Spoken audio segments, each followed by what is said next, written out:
প্রিয় দর্শক শ্রোতা, আসসালামু আলাইকুম এবং অশেষ শুভকামনা সবার জন্য। এই পর্বে কথা বলবো, এই মুহূর্তে দেশে একটি নতুন বিতর্ক তৈরি হয়েছে। সেইটি হলো, ইতিমধ্যে আপনারা নিশ্চয়ই আন্দাজ করেছেন থাম্বনেল থেকে, সংসদে বিরোধী দলীয় নেতা এবং জামায়াত আমির ডাক্তার শফিকুর রহমানের মিন্টু রোডের সরকারি বাসায় 5 আগস্ট থেকে 8 আগস্ট পর্যন্ত, অর্থাৎ গত বুধবার থেকে শনিবার পর্যন্ত এই 4 দিন ব্যাপী যে স্থির চিত্র প্রদর্শনীর আয়োজন করা হয়েছিল, জুলাই এখনও শেষ হয়নি শীর্ষক সেই প্রদর্শনীটি, সেইটিকে ঘিরে যে বিতর্ক তৈরি হয়েছে সেটি নিয়ে কথা বলবো এই এপিসোডে। প্রিয় দর্শক শ্রোতা, সঙ্গে থাকবার জন্যে অনেক অনেক ধন্যবাদ জানবেন। আর আপনি যদি প্রথমবার আমার চ্যানেলটি দেখছেন তো দয়া করে সাবস্ক্রাইব করবেন এবং লাইক, কমেন্ট, শেয়ার করে পাশে থাকবেন। তো নতুন একটি বিতর্ক তৈরি হয়েছে। আমরা আসলে বিতর্কের মধ্যেই আছি। যেই বিষয় নিয়ে বিতর্ক করা যায় সেটি নিয়েও বিতর্ক, কোনো বিতর্কের প্রয়োজন নেই সেটি নিয়েও বিতর্ক। সম্ভবত আমরা বাঙালি বিতর্ক পছন্দ করি এমন একটি জাতি। সুপ্রিয় দর্শক শ্রোতা, সেই স্থির চিত্র প্রদর্শনীর বিষয়টি আপনারা গণমাধ্যমেও দেখেছেন, অনেকে টিভিতে দেখেছেন। সেটি আমি মনে করি একটি চমৎকার বিষয় ছিল জামায়াতের পক্ষ থেকে। জামায়াতের বিরুদ্ধে যেসব অভিযোগগুলো ওঠে বিভিন্ন সময়ে, সেই অভিযোগের অনেকটাই তারা খণ্ডন করবার চেষ্টা করেছে এই স্থির চিত্র প্রদর্শনীর মধ্য দিয়ে, আমি মনে করি। তো বিষয়টি ব্যাখ্যা করলে আমি বিশ্বাস করি আপনারাও আমার সঙ্গে একমত হবেন। তো সেটি, বিতর্কটি কী নিয়ে? বিতর্কটি হলো, সেখানে অনেক কিছু আছে। 1947-এর দেশভাগ থেকে শুরু করে 2024-এর 5 আগস্ট অর্থাৎ গণ অভ্যুত্থান, শেখ হাসিনার পতন এবং পালিয়ে যাওয়ার দিন পর্যন্ত স্থির চিত্রের মাধ্যমে, স্টিল ফটোগ্রাফির মাধ্যমে বিভিন্ন পর্ব ইতিহাসের তুলে আনা হয়েছে। বিভিন্ন পর্বে ভাগ করে উপস্থাপন করা হয়েছে, সময়ের দিক থেকে ভাগ করা হয়েছে। যেমন 1947-এর দেশভাগ থেকে শুরু করে 1970-এর নির্বাচন, এই পর্যন্ত একটি পর্ব। এই পর্বের একটি শিরোনাম আছে, প্রত্যেকটি পর্বের একটি করে শিরোনাম দেওয়া হয়েছে। 6টি পর্বে বিভক্ত এই পুরো স্থির চিত্র প্রদর্শনীটি। প্রথম পর্বটির নাম দেওয়া হয়েছে বা শিরোনাম দেওয়া হয়েছে আজাদি অতঃপর স্বপ্নভঙ্গ।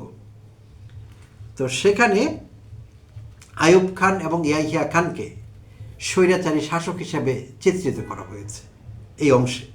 প্রথম পর্বের কথা বলছি, প্রিয় দর্শক শ্রোতা। দ্বিতীয় পর্বটির শিরোনাম হলো মুক্তিযুদ্ধ। আর এই অংশে শেখ মুজিবুর রহমানের ছবি দিয়ে শুরু হয়েছে। পুরো প্রদর্শনীটি স্থির চিত্র, তো ছবিরই বিষয় আসলে। আচ্ছা, তো এখানে জেনারেল নিয়াজির রাজাকার ক্যাম্প ভিজিট, সেটিও কিন্তু এখানে ছবির মাধ্যমে ফুটে উঠেছে। এবং বাংলাদেশের উপর হানাদার বাহিনীর আক্রমণ বিজয় পর্যন্ত, এবং আমাদের 16ই ডিসেম্বর আমরা বিজয় অর্জন করি, স্থির চিত্রে ধারাবাহিকভাবে এই চিত্রের এই পর্বে সেগুলো তুলে ধরা হয়েছে দ্বিতীয় পর্বে। তৃতীয় পর্বটি ছিল, এটির শিরোনাম ছিল একনায়কতন্ত্র। আর এখানে দেখানো হয়েছে শেখ মুজিবুর রহমানকে একজন স্বৈর শাসক হিসেবে। আচ্ছা, চতুর্থ পর্বের শিরোনাম ছিল সামরিক স্বৈর শাসন। আর এই পর্বে দেখানো হয়েছে স্বৈরাচারী শাসক এরশাদের শাসনামল। স্থির চিত্রে বিভিন্ন সময়ে সেটি ফুটে উঠেছে। আর সেখানে এরশাদের শাসনামলে এরশাদ বিরোধী আন্দোলনে প্রয়াত প্রধানমন্ত্রী বেগম খালেদা জিয়া এবং জামায়াতের নায়েবে আমির ডাক্তার সৈয়দ আবদুল্লাহ মোহাম্মদ তাহেরের এরশাদ বিরোধী আন্দোলনের তাদের ভূমিকা স্থির চিত্রের মাধ্যমে তুলে ধরা হয়েছে। এটি চতুর্থ পর্ব। আচ্ছা, পঞ্চম পর্বের শিরোনামটি হলো ফেসিবাদ। আর এই অংশে 2006-তে বিএনপির ক্ষমতা ছাড়বার পরবর্তী পরিস্থিতি, দেশ তখন অনেকটাই উত্তাল হয়ে উঠেছিল। প্রিয় দর্শক শ্রোতা, আমরা জানি 2006-এর কথা বলা হচ্ছে। তো সেই অবস্থা থেকে 2009-তে শেখ হাসিনার ক্ষমতা গ্রহণ আওয়ামী লীগের, এবং 2024-এর 5 আগস্ট পর্যন্ত ফুটিয়ে তোলা হয়েছে বা চিত্রিত করা হয়েছে পঞ্চম পর্বে ফেসিবাদ শিরোনাম দিয়ে। আর ষষ্ঠ পর্বটি ছিল জুলাই গণ অভ্যুত্থান। এই অংশে শহীদ আবু সাইদ মীর মাহফুজুর রহমান মুগ্ধ, ওয়াসিম আকরাম শহীদদের মধ্যে, আর সমন্বয়কদের মধ্যে নাহিদ ইসলাম, আসিফ মাহমুদ এদের ছবি সেখানে স্থান পেয়েছে। পাশাপাশি জামায়াত শিবিরের নিষিদ্ধ হওয়া সেই সময়টিতে জুলাই অভ্যুত্থানের ইমিডিয়েট আগে তড়িঘড়ি করে হাসিনা জামায়াত শিবিরকে নিষিদ্ধ করেছিল, সেই বিষয়গুলো ফুটে উঠেছে। এবং আরও কিছু বিষয়, ছাত্র জনতার উপর হাসিনার আইনশৃঙ্খলা রক্ষাকারী বাহিনীর গুলিবর্ষণ, আহত নিহত লোকদের ছবি, এগুলো স্থান পেয়েছে ষষ্ঠ পর্বে। তো এখানে এই প্রদর্শনীটি অনেকেই দেখেছেন, সেখানে বিদেশি কূটনীতিকরাও ছিলেন। বিএনপির জ্যেষ্ঠ যুগ্ম মহাসচিব এবং বিএনপি চেয়ারপারসনের উপদেষ্টা রুহুল কবির রিজভী সাহেবও গতকাল শনিবার তিনি ভিজিট করেছেন সেই স্থিরচিত্র প্রদর্শনীটি। আর গতকাল তিনি একটি সমাবেশে এই বিষয়ে কথা বলেন, বিতর্কটি আসলে সেটি নিয়েই।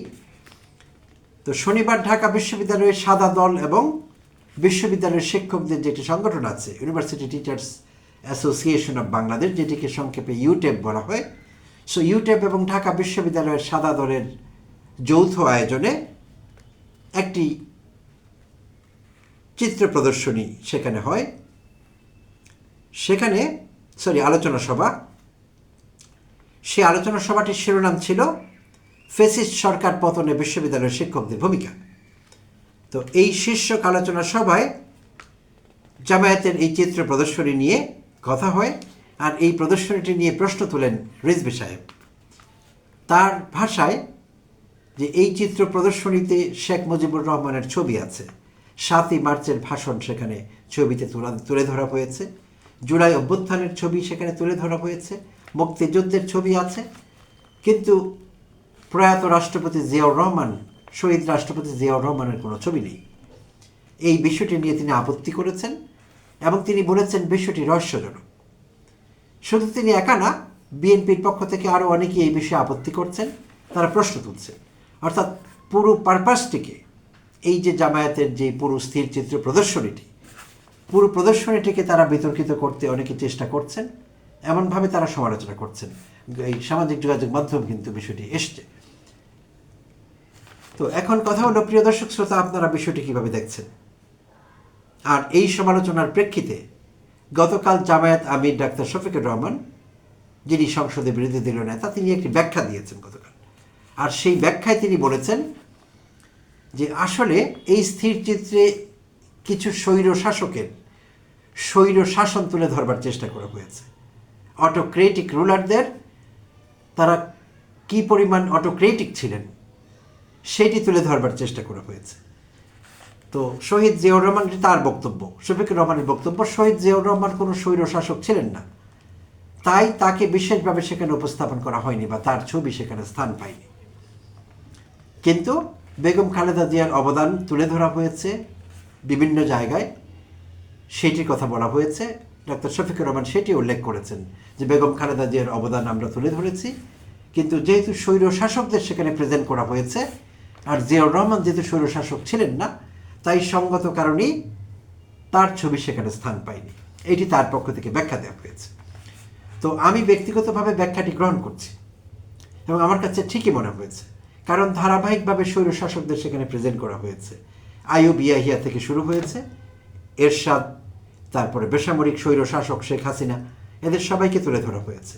আর বেগম খালেদা জিয়ার প্রসঙ্গটি বা তার ছবি এসেছে এরশাদ বিরোধী আন্দোলনে তার ভূমিকার সময়, যৌথভাবে জামায়াত ইসলাম এবং অন্যান্য দলের সঙ্গে তিনি সেই যে ভূমিকা রেখেছেন সেইটি সেভাবে এসেছে।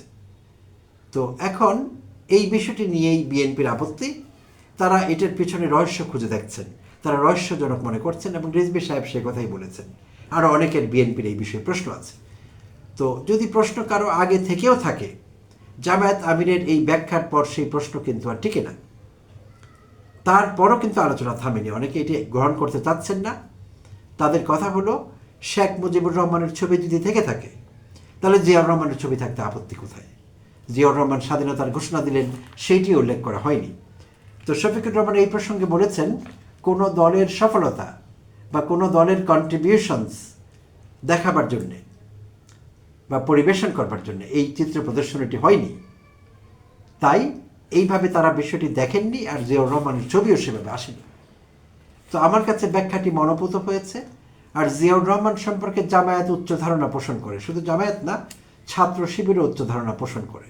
প্রিয় দর্শক শ্রোতা, আমরা জানি এটি, কেউ বলতে পারবে না ছাত্র শিবির বা জামায়াতের কেউ প্রয়াত প্রধানমন্ত্রী বেগম খালেদা জিয়া এবং শহীদ রাষ্ট্রপতি জিয়াউর রহমানকে নিয়ে তারা কোনো উচ্চবাচ্য করেছে কিংবা কখনো অবমাননাকর বক্তব্য রেখেছে, বরং তাদের তুলে ধরেই কথা বলেন, তারা তাদের প্রশংসা করেন এবং বর্তমান প্রধানমন্ত্রী তারেক রহমানকে তাদের সঙ্গে অনেক সময় কম্পেয়ার করেন, কারণ তাদের কাছে তাদেরকে তারা অত্যন্ত উঁচু পর্যায়ে বিচার করেন, সেইভাবে তারেক রহমানের কাছে তাদের প্রত্যাশা। তাই মাঝে মাঝে বিষয়টি কম্প্যারিজনটি এইভাবে আসে। তাই এখানে জিয়াউর রহমানের ছবি না থাকলে বিষয়টি রহস্যজনক। রিজভী সাহেবের এই বক্তব্য আপনারা কিভাবে দেখছেন? তিনি কি জামায়াত আমিরের ব্যাখ্যার পরে যখন তিনি এই বক্তব্য দিলেন সেটি ঠিক আছে কিনা, নাকি তার জামায়াত আমিরের ব্যাখ্যাটি গ্রহণ করা উচিত ছিল? আপনি বিষয়টি কিভাবে দেখছেন? তো যেই প্রেক্ষাপট বা যেই প্রসঙ্গে এই স্থিরচিত্র প্রদর্শনীর আয়োজন করা হয়েছে, সেখানে জিয়াউর রহমানের ছবি না দেয়া বা তাকে নিয়ে না আসা, তার বিষয়ে আলোকপাত না করা, এটি কি জামায়াত ভুল করেছে, জেনে বুঝে করেছে, কোনো বিতর্ক তৈরি করবার উদ্দেশ্য তাদের পক্ষ থেকে ছিল? আপনার মতামত কমেন্টে জানাতে ভুলবেন না। আর সঙ্গে থাকবার জন্য অনেক অনেক ধন্যবাদ জানবেন। আপনাদের সঙ্গে আবারও কথা হবে অন্য কোনো এপিসোডে, অন্য আরেকটি টপিক নিয়ে।